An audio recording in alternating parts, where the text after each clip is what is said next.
tradicional cada vez se sirve más de otros vehículos y otras herramientas terapéuticas para ayudar a la sanación de las personas.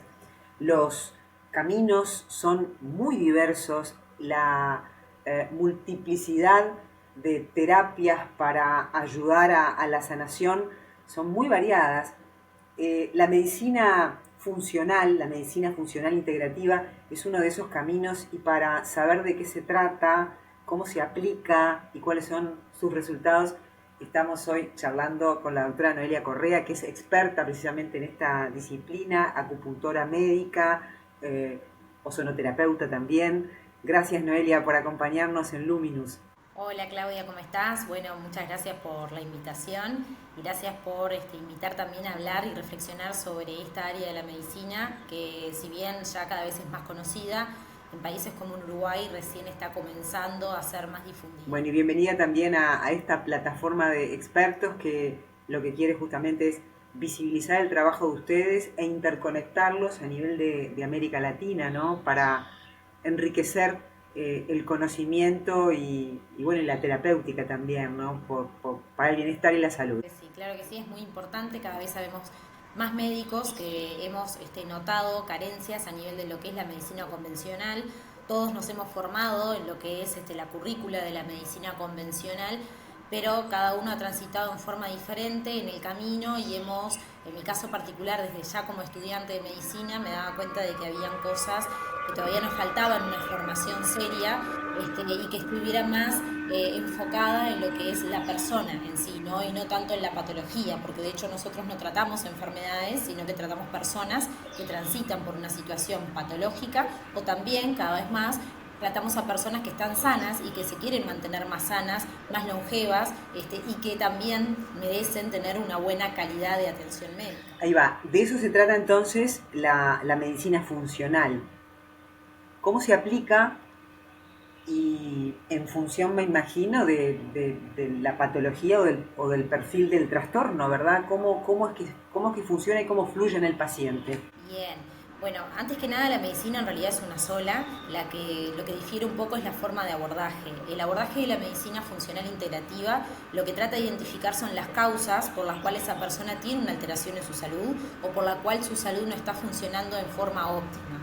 Entonces hacemos un abordaje que va más allá de lo que es lo tradicional, buscando formas de diagnóstico donde la clínica siempre es soberana, el examen físico también es muy preponderado, pero buscamos otras formas de diagnóstico en la cual podamos abordar las causas que están generando esa alteración, que son distintos tipos de diagnósticos, que van desde un diagnóstico muy minucioso, que puede ser molecular o metabólico, un diagnóstico celular, un diagnóstico clínico, por supuesto, como siempre les decía, y también, bueno, considerando el entorno, donde la epigenética acá cobra una importancia muy grande dentro de lo que es la medicina, y también dónde la persona se encuentra, los vínculos que tiene, su sentido de pertenencia, el trabajo que realiza. O sea, abordamos no solamente a la persona y su enfermedad en particular, sino todas las aristas que están repercutiendo de una u otra forma en la salud de la persona. Y en función a ello hacemos un tratamiento que es personalizado, que es temporalizado y que es individualizado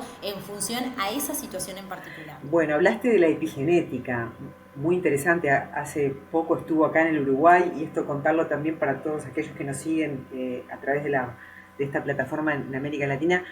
Bruce Lipton, este investigador, este hombre experto en cómo funcionan nuestras células y cómo impacta justamente el ambiente en nuestro funcionamiento biológico, ¿no?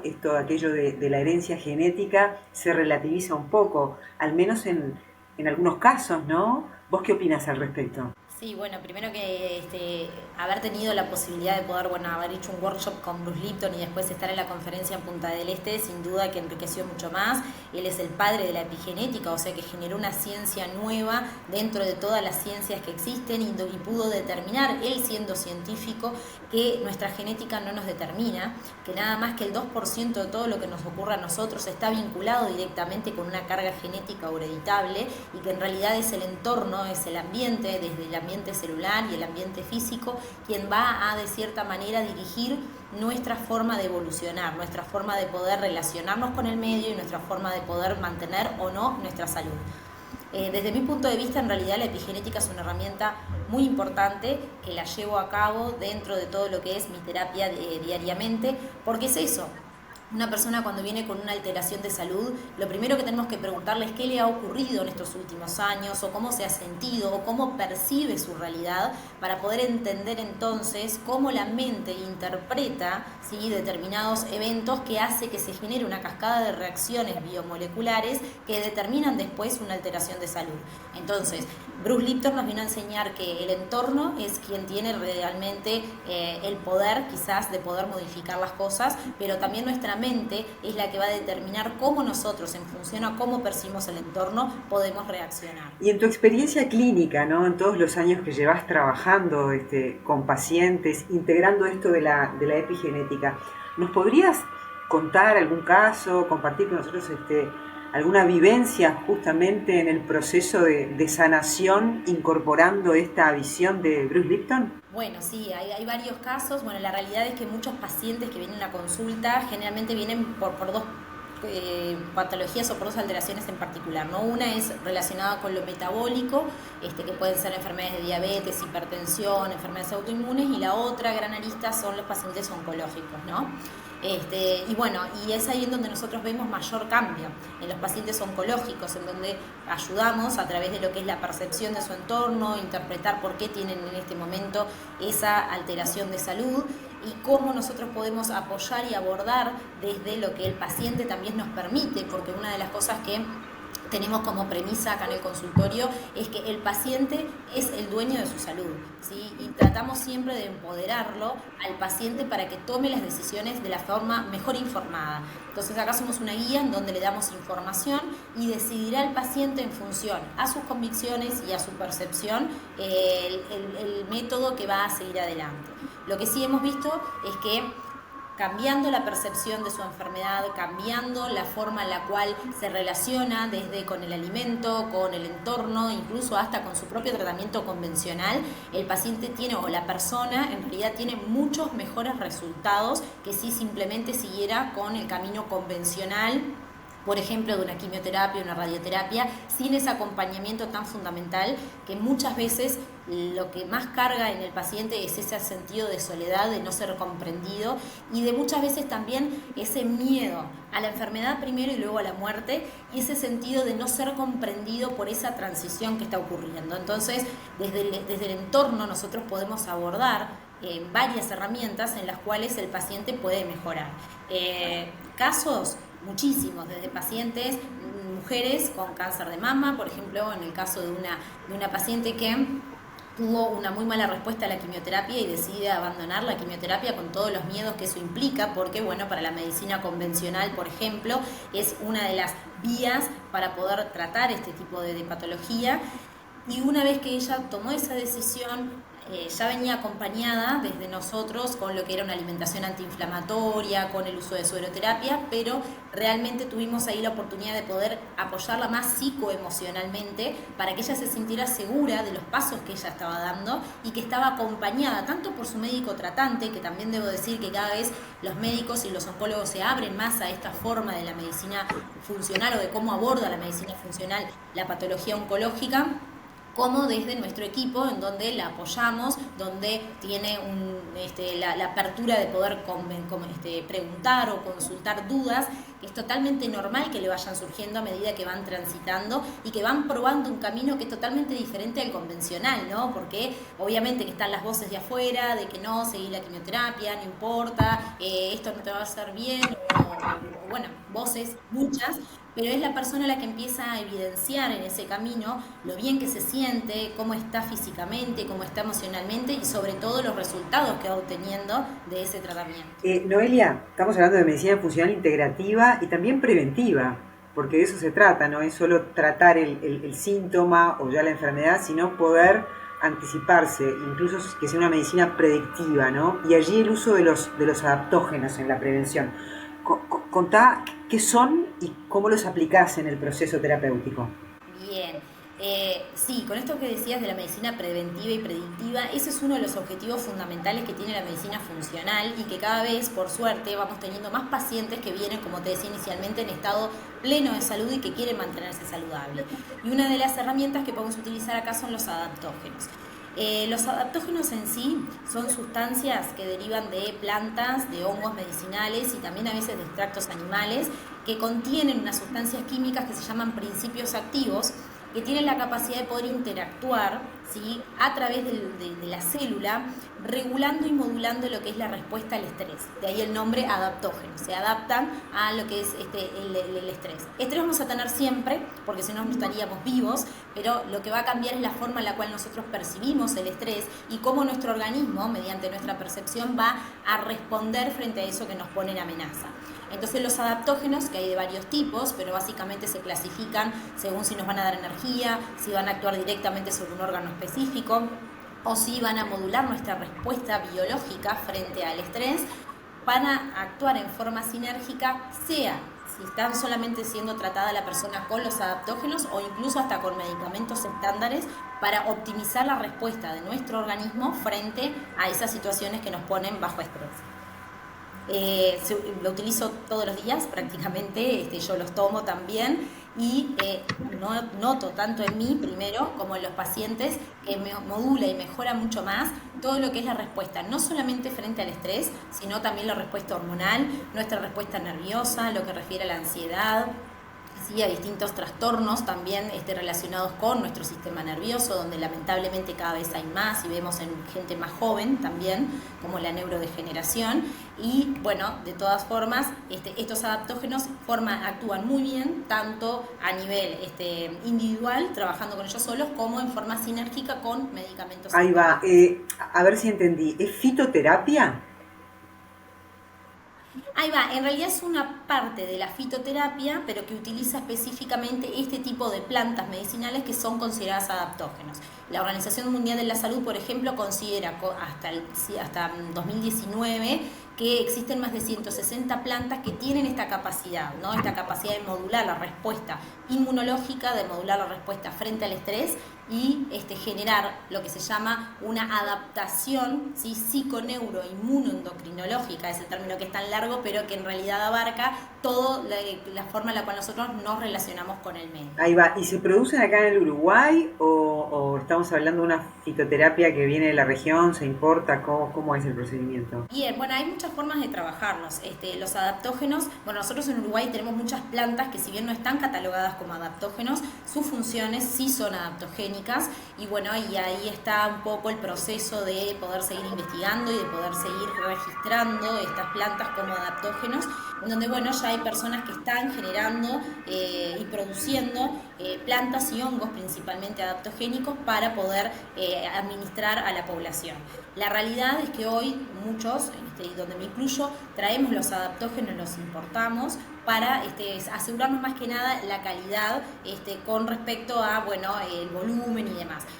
Una planta adaptogénica muy conocida es el cannabis, por ejemplo, ¿no? Y bueno, y nosotros en Uruguay tenemos la posibilidad de que esté legalizado, pero bueno, tiene funciones que se han enfocado más que nada para el tratamiento del dolor, pero también tiene una función muy importante en lo que es la regulación y la adaptación al medio.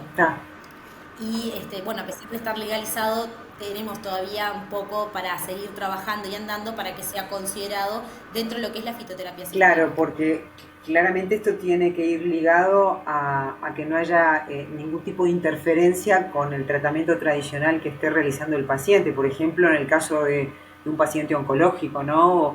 O un diabético, o una persona que tiene algún otro tipo de trastorno de esas características. Bien, eso es así, pero a su vez también como concepto de adaptógenos, los adaptógenos no generan efectos secundarios.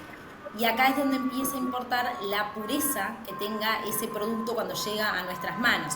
porque si un adaptógeno es puro no va a generar efectos secundarios de ningún tipo. Ahora, si tiene algún tipo de excipiente o además tiene alguna otra sustancia para mejorar su absorción, que en realidad tampoco la necesitan, pero muchas veces se venden de esa forma, ahí es donde puede generar alguna interacción. En realidad, el adaptógeno, por definición, no debe de generar efectos secundarios. Y además, como son principios activos, que son sustancias químicas, que son propias también de nuestras células, son reconocidas al 100%, o sea, tampoco son rechazadas por nuestro sistema inmunológico. Bueno, somos cuerpo, mente, espíritu, alma, emociones, ya energía pura, ¿verdad?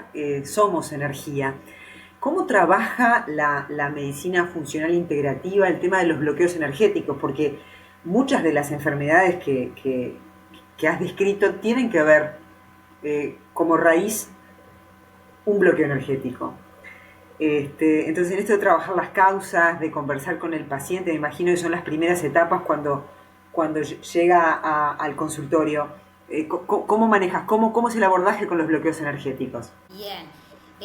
Primero es fundamental poder que el paciente entienda de que toda expresión física de nuestro cuerpo tiene vinculada una causa psicoemocional, ¿no? Un evento psicoemocional, un trauma, alguna alteración vivida que lo ha marcado tanto en su pasado actual, o sea, en el sentido de como persona viviente, o puede estar incluso relacionado hasta con su propio linaje y haberlo heredado, algo que para la medicina y para la ciencia tan dura es muy difícil de comprender, y que debo decir que a mí también me costó al principio, pero que en realidad, si nos basamos en este concepto que bien mencionabas, Claudia, que somos energía, bueno, esa energía va a venir, si está bloqueada de cierta manera, con alguna alteración física.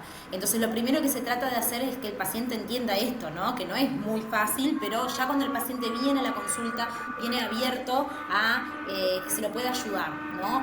Entonces, lo primero que tratamos es de identificar si existe o si logra percibir algún evento traumático vivido. Que empezamos primero, los primeros 4 años, los primeros 7 años y después vamos más atrás, y ahí nos apoyamos en algunas herramientas como son, por ejemplo, la biodecodificación, como es la psicoterapia. Hay muchas herramientas que se pueden utilizar, incluso hasta la ontoescritura, si el paciente todavía le cuesta un poco abrirse frente a otra persona, donde, bueno, empezamos a trabajar y a movilizar todas esas emociones hasta lograr comprender de que esa alteración por la cual vino a consultar no es ni un castigo ni es algo por lo cual el paciente no pueda lograr sobrepasar, sino que es un aviso de que tiene que destrabar ese conflicto psicoemocional, y que una vez que lo empezamos a destrabar es maravilloso cuando se empieza a desencadenar una respuesta totalmente positiva frente al tratamiento que viene llevando desde antes o incluso desde lo que vamos agregando en el camino.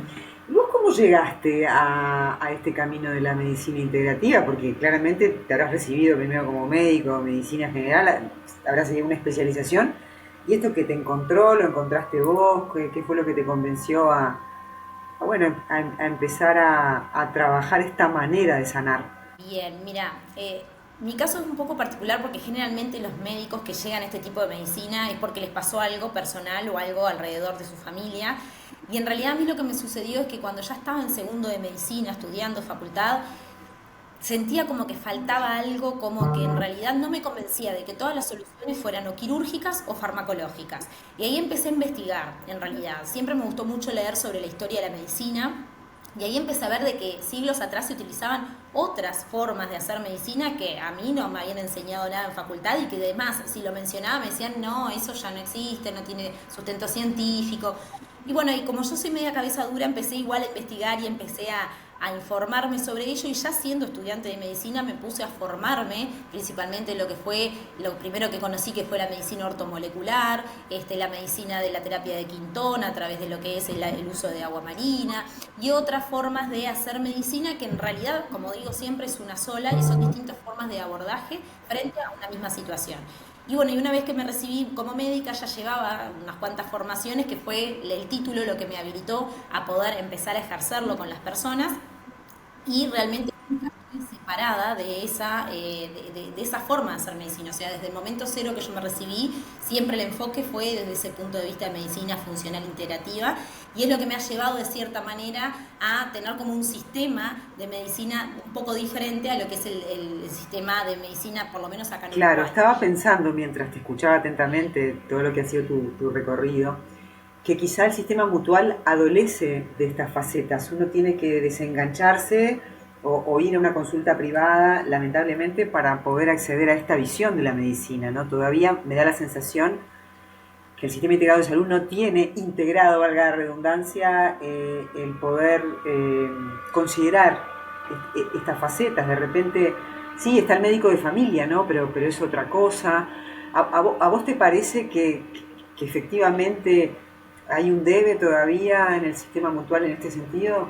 Sí, sin duda que hay, y que en realidad, si bien veo y percibo que cada vez se está abriendo un poco más ese camino hacia que los médicos tengamos la posibilidad de formarnos en otras áreas que, bueno, no son las convencionales. Por supuesto que en 15 minutos no nos da el tiempo para poder abordar un paciente si queremos abordarlo de su forma integral, ¿no? Entonces, me pasó en la consulta, que por eso un poco me alejé del sistema, que no me daban los tiempos para poder tratar y abordar un paciente en forma integrativa, y eso conllevaba también una frustración de decir, ay, bueno, me hubiera gustado decirle esto, o decírselo tan rápido que el paciente, bueno, a veces no interpreta lo que se le está diciendo. Pero también, por otro lado, te cuento de que sí hay una apertura, una cierta apertura por parte del Sistema Nacional de Salud, porque, bueno, por ejemplo, yo soy acupuntora médica y hay espacio para que los médicos acupuntores trabajen dentro del Sistema Integrado de Salud, con sus limitaciones, por supuesto, porque no tienen una consulta de 1 hora como tengo yo en mi consultorio, pero por lo menos ya se está empezando a vislumbrar esa apertura de un camino hacia una medicina un poco más funcional e Ahí integrativa. va. Si bien queda mucho por andar. Uh-huh. Sí, sí. Si bien queda mucho, decías. No, digo que si bien queda mucho por andar, bueno, creo que no hay un sesgo tan cerrado, si bien uno siempre se encuentra con personas que están como más sesgadas, pero creo que ya es inevitable, porque además esta demanda está surgiendo por parte de los pacientes, de los usuarios, y no tanto de los médicos. Entonces eso creo que vas a promover a que sea más rápido este cambio de paradigma de salud. Claro. Y la acupuntura y la ozonoterapia, que también son, digamos, disciplinas o vehículos terapéuticos que vos utilizás bastante, ¿cómo los vas tejiendo con todo esto de la medicina predictiva, de la patología del paciente? ¿En qué momento resolvés o te parece oportuno aplicarlas? Bien, bueno, se puede aplicar en forma preventiva, como bien mencionabas, cuando queremos que la persona esté dentro de un equilibrio energético, físico y químico, ¿no? Por ejemplo, una persona que se siente bien, pero quiere seguir sintiéndose de esa manera, podemos estimular determinados puntos para mantener ese estado, sí, ese estado de salud, que en realidad es dinámico, y que, bueno, a todos en 24 horas nos pasan muchas cosas que nos pueden sacar de nuestro eje, y hacer acupuntura preventiva es una muy buena opción. Dentro de lo que es la terapéutica, en especial se utiliza mucho con todo lo que es el dolor, ¿sí? La relación de el dolor nos genera mucho miedo, nos genera mucha incertidumbre, y eso nos predispone también a desarrollar la alteración por la cual estamos transitando. Entonces, poder abarcar desde un punto de vista emocional, no solamente neurológico, poder modular la respuesta del dolor y estimulando a que sea nuestro propio sistema interno de analgesia el que esté despertando para poder aliviar ese dolor, que eso además no genera ningún tipo de efecto secundario.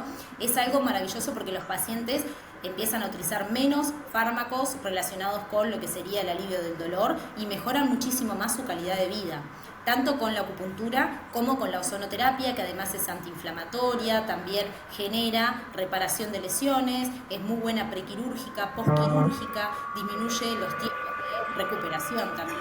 Bueno, hablemos ya como para ir cerrando, Noelia, de este concepto de longevidad, algo que de repente como que ahora todos queremos tener vidas muy largas, pero con calidad, ¿no? Es decir, estar sanos, estar vitales, rejuvenecer de alguna manera. Allí después está todo este sesgo y este riesgo del supraconsumo que nos hace confundir un poco respecto a a querer metas que no podemos alcanzar, y uno tiene que ser bastante ecuánime en eso, decir, bueno, en función de mi situación, de mi circunstancia, de mi organismo y de mi historia, puedo alcanzar determinadas metas, ¿no? Y también el tema de la accesibilidad, porque muchas veces no todos accedemos a los mismos vehículos terapéuticos porque no nos alcanza el dinero o porque hay allí una dificultad. A veces me da la sensación de que hay cosas que son muy fantásticas, pero son de repente para el 5% de la población mundial, ¿no? Como médico me parece que a vos te debe inquietar eso de decir, bueno, lo bueno sería es que podamos incrementar la accesibilidad para que le llegue a más personas, ¿no? ¿Vos qué opinás? Sí, yo lo que opino es que tenemos que ser lo más simple posible. La simpleza, y en la simplicidad es donde se encuentran los mayores secretos de una longevidad digna, ¿no? Vivir más, pero vivir en un estado de salud que no amerita poder seguir acompañando esa vida, creo que no sería algo que justifique el intentar seguir viviendo más. Ahora, si nosotros nos conectamos con la naturaleza, volvemos a sentirnos parte de la naturaleza, porque de hecho nosotros somos parte de eso y hemos sido responsables de separarnos, creo que son cosas que con muy pequeños cambios y con muy pequeñas acciones logramos mantenernos más longevos. Por ejemplo, estar más en contacto con la tierra. Nosotros que vivimos acá en un lugar maravilloso donde tenemos un mar que prácticamente está en todo el Uruguay, bueno, estar en contacto con la arena, estar en contacto con el mar, estar en contacto con el sol, ¿sí? Alimentarnos más saludablemente, escuchar mejor a nuestro cuerpo, tener vínculos sanos, nada de eso requiere de gasto, nada de eso es excesivamente inaccesible, y todos tenemos la posibilidad de poder optimizar el uso de estos recursos, ¿no? Entonces, cuando uno habla de longevidad, generalmente piensan, bueno, ¿cuál es la pastillita para vivir más años y vivir mejor? Y en realidad la tenemos al alcance de nuestra mano: ser felices, ser agradecidos, agradecer lo que tenemos, no ansiar aquello que no tenemos o que perdimos, y nada, y tener buenos vínculos y empoderarnos de nuestra salud, empoderarnos de nuestro ser más que de nuestra salud, entender de que acá nosotros estamos de paso y que en realidad somos seres energéticos, que tenemos un pack físico que tenemos que cuidarlo, por supuesto, pero que en realidad somos mucho más que eso, es mucho más profundo. Entonces creo que cuando logramos entender esos aspectos, en la simpleza de las cosas es donde encontramos la solución para vivir más años y en forma más digna. ¿Y cuándo podemos comenzar? Hoy mismo, no importa la edad que tengamos. Hoy es el momento perfecto para generar un mínimo cambio que va a repercutir en forma saludable a nuestra salud. Doctora Noelia Correa, muchas gracias.